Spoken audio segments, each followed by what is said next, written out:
Tonight, Ford's Canadian auto workers are not on strike after all, after the union up there agreed to a last-minute 24-hour extension to contract negotiations, saying Ford made a significant offer just in time. Now, the new deadline in Canada is tonight. As far as the UAW strike, negotiations continue.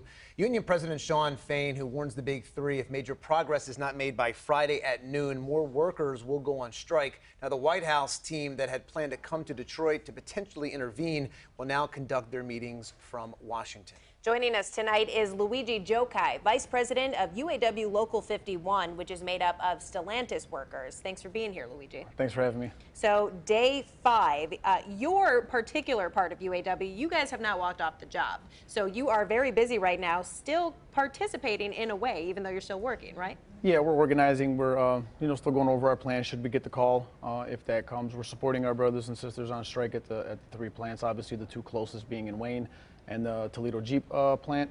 Got multiple members going down there every single day, showing the support, seeing what they need, and it's workers helping workers. I mean, regular everyday people going down there with supplies, whatever they need, and we're just pulling ourselves up by our bootstraps and trying to get the job done. What is the feeling amongst the union employees, the ones that are striking as well as the ones that are still on the job right now working, as far as how this is going so far in less than a week? Well, I know the ones on strike are obviously, it's going to be a little rough, but we were ready for it. We were prepared. We knew that the company might not agree to some of the terms that we want. The ones of us that are still working right now, we're ready at a moment's notice. As soon as Shawn gives the call, we're ready to go out on strike, join our brothers and sisters, and we're going to have to do what we got to do and just keep plugging away.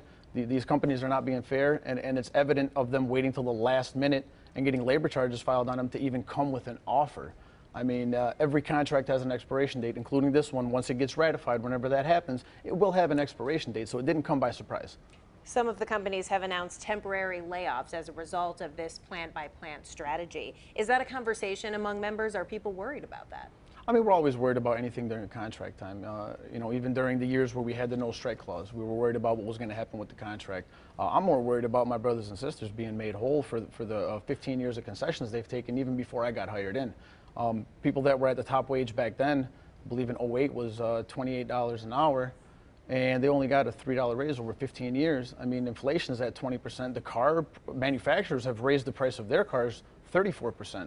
And our wages have not, gone with that. So when they talk about wages increase the cost of the vehicle, I just don't see it. The numbers don't add up. When they send a car to China or to Mexico and they save on these labor costs, we never get a reduction in the price of that car.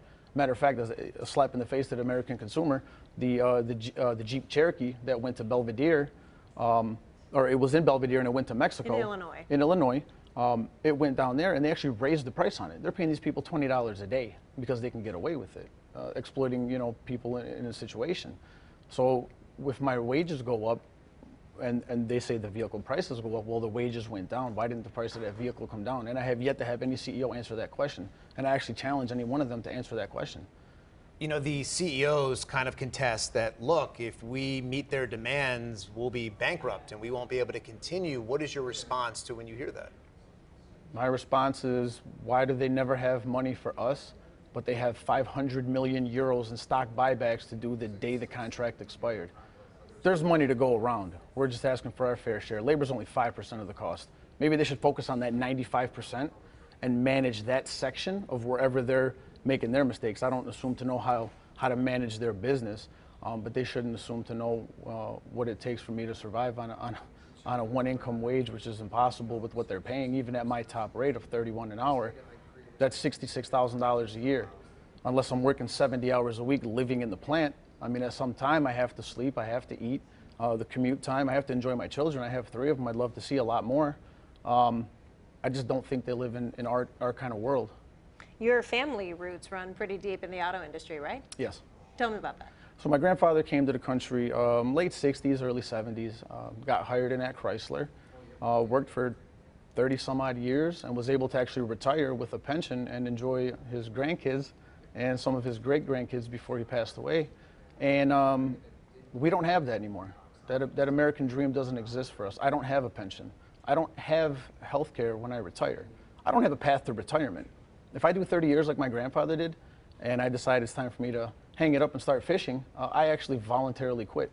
And at that point, I'll lose my health care, I have to live off of whatever money I've made in the meantime, scraping by, and whatever 401k I have that hopefully is not during a recession of some sort.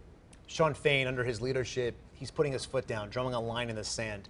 How proud do you think your family is and would be of you the way you guys are going about this here now? I know Grandpa's looking down right now, smiling, giving me a good old hey boy and a thumbs up.